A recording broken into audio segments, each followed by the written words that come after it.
സമസ്ത തീർത്ഥവസന്തം യശസ്സായി വന്നൊരു സംഘം മഹത്വം നൽകി സുഗന്ധം കരുത്തായി ധാർമ്മിക ബോധം. ഇത് സയ്യിദുൽ-ഉലമ നയിക്കുന്ന മൂല്യപടയണി സാത്വികർക്കനിന്നു തന്ന സ്നേഹസാരവല്ലരി.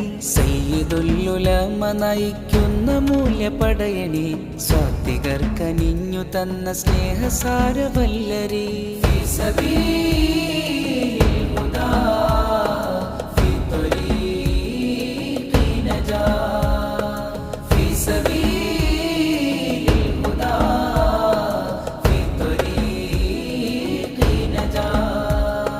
സമസ്ത തീർത്ഥവസന്തം യശസ്സായി വന്നൊരു സംഘം മഹത്വം നൽകി സുഗന്ധം കരുത്തായി ധാർമ്മിക ബോധം.